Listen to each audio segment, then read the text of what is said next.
Jesus came and called us to be his disciples. We immediately got up, turned and followed him. I have not regretted that decision since. I remember when Jesus fed the 5,000 with 5 loaves and 2 fish. I remember asking him and the other disciples, where are we to buy bread that all of these may eat? Little did I know that Andrew had already found a lad with his lunch and had brought him to Jesus. When the Greeks wanted an interview with the master, they came to me. I took them to Andrew, and Andrew escorted them to Jesus. Jesus taught us that God was our Father. I could hardly understand the concept. But the more you listen to the Master, the more you learn. And slowly but surely, I began to understand what he's trying to teach us. In fact, one could say that when you saw Jesus, you saw the Father. Because anything you'd want in a Father, you can find in Jesus. And nothing that you wouldn't want in a Father, you couldn't find that in Jesus either. Now, having seen the Father through the Son, he tells us that there's a betrayer in us. How can that be? Does he not know that in conspiring against Jesus, he conspires against God?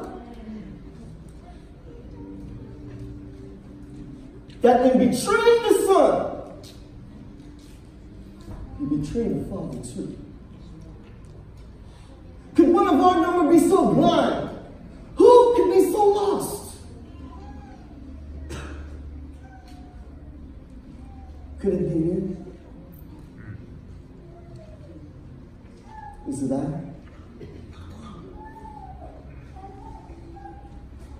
Is it I?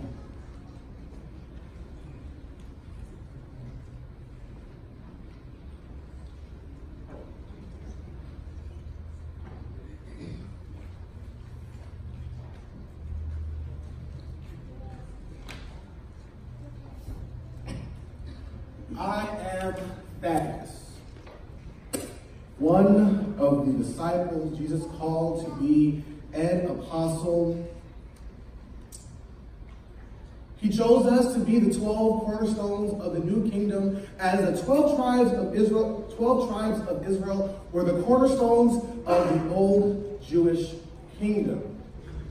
I remember the day after a long night of prayer, he called us to him, and he gave us the authority over unclean spirits and the power over all disease and infirmity.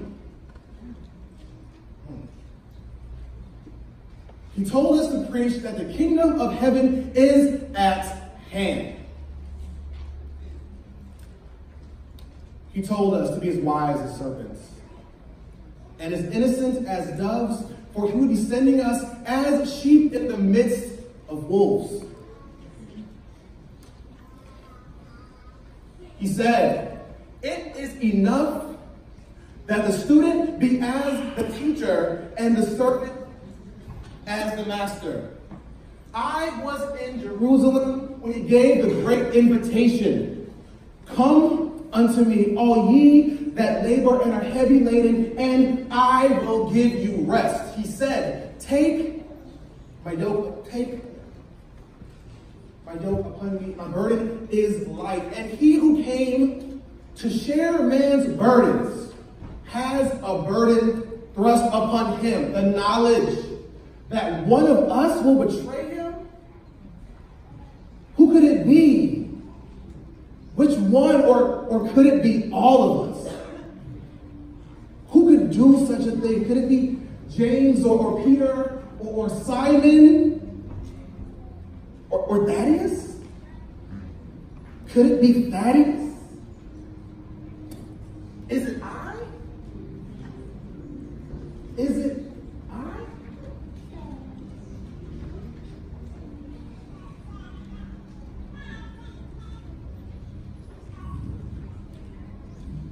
I am Thomas the twin, or Thomas called Didymus, which means twin.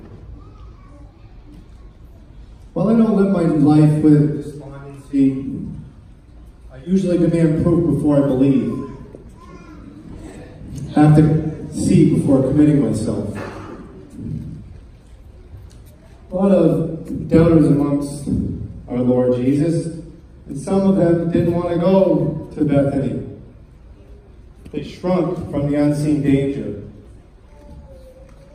I turned to them and rebuked them all, saying, let's go with him, for sure we may die with him.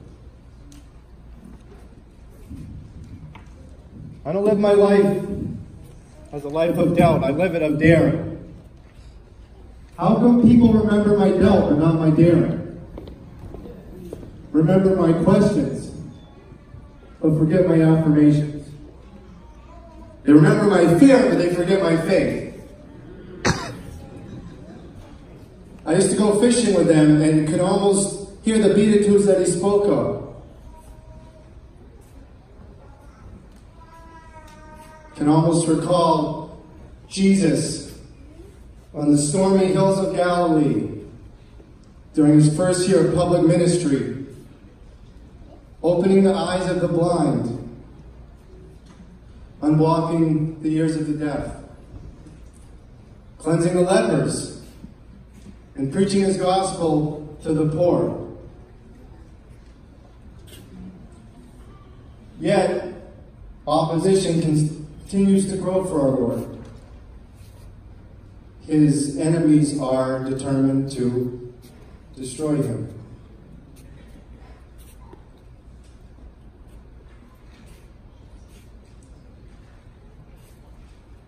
I remember just rebuking them all. The enemies, they will make God their servant, and we want to make God our servant. Yet, among the chosen 12 that Jesus has chose, one of us is a traitor.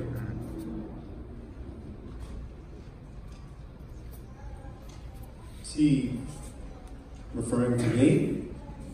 Speaking of me?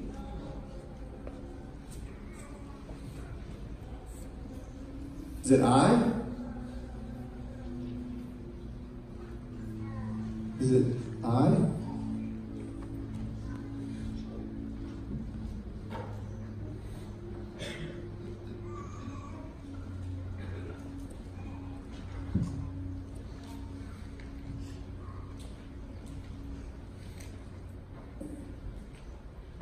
After Jesus called Peter and Andrew to follow him, he called me, John, and my brother James. On that day, we were nearby with our father Zebedee in our boats, mending our nets. But the moment he called us, we immediately left the boat and our father and followed him. Since that day, I have tried to understand Jesus by loving him. Sometimes, I believe that he is as much of God as will ever possess a human life. Yet I love him as a person, and he has returned my love. Sometimes, he even calls me the beloved disciple. I have been with him in his hours of trials, as well as in some of his greatest victories. I was there on the Mount of Transfiguration as we beheld his glory. It is I and Peter that made the arrangements for the Passover celebration in this upper room tonight, because he numbers us within his close, intimate inner circle. It is I that he told at this top of the Eucharist when he spoke those wonderful words. For God so loved the world that he gave his only begotten Son, that whosoever might believe in him shall not perish, but have everlasting life. Someday, I want to write down some of his sayings and some of his many wonderful deeds so that others might hear and believe that Jesus is Christ, the Son of God, and that in him, through him, they might have life in his name. Yet he just said that one of us is a betrayer. I cannot believe it.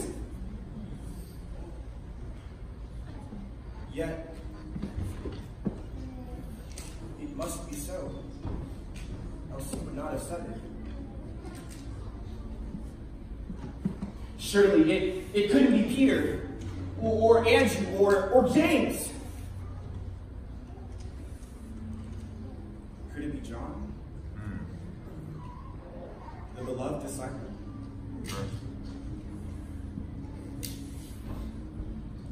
Lord, is it I?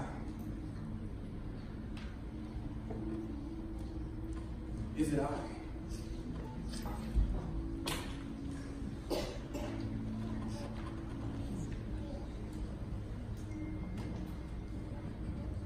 I am Simon.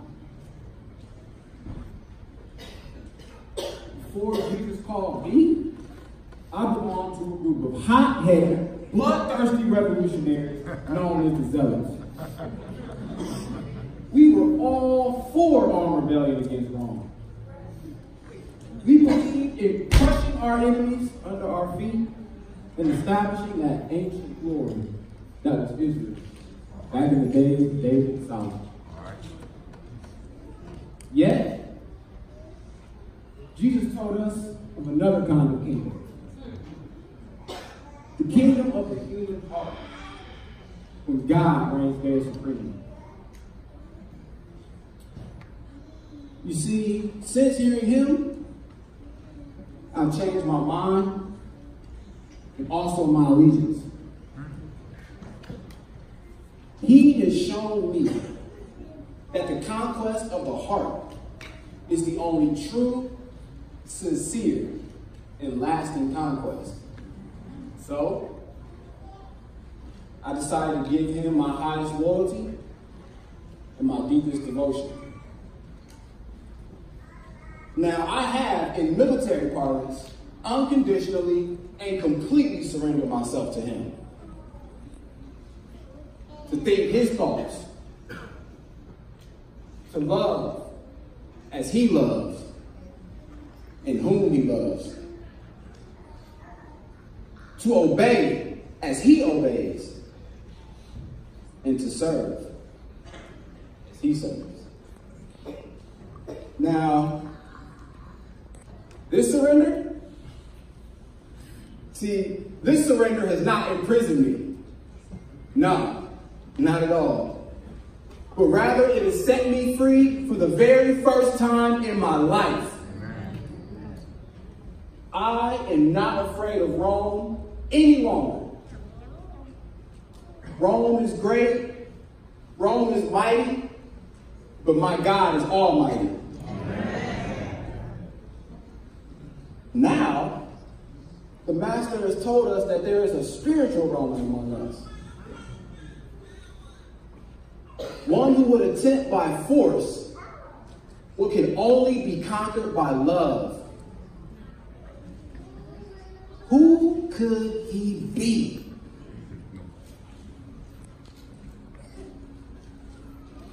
Is it Matthew the publican? Could be. Or maybe it's the big fisherman and his brother. That sounds about right. Or does he suspect me? Does he suspect me? Since I am the only former zealot among us. Hey, is it I? Is it me?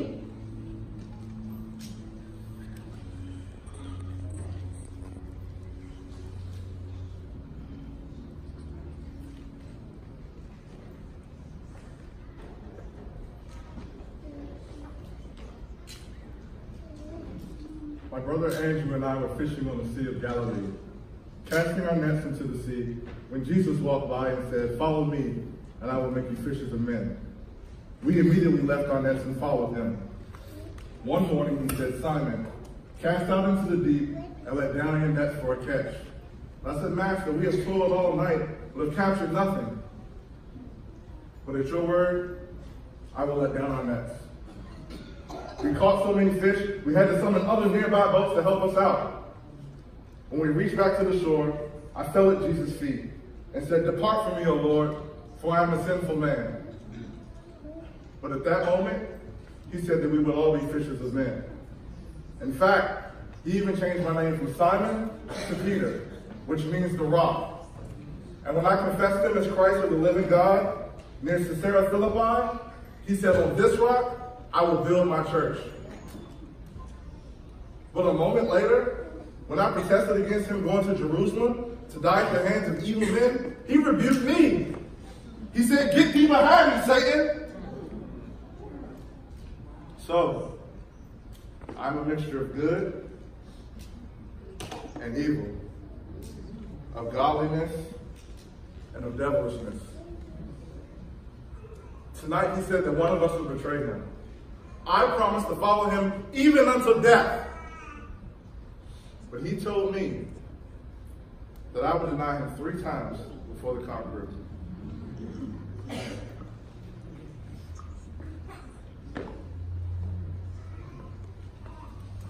Even though they call me the big fisherman, in his presence, I feel small and unworthy. Was he referring to me when he said that one of us would deny him? If I do, what will he do? Will he disown me? Will he deny me? Will he close the doors of the kingdom to me? Was he referring to me when he said one of us would betray him? No. No. If I knew who the scoundrel was, I'd pierce his heart with the knife that I hold in my hand.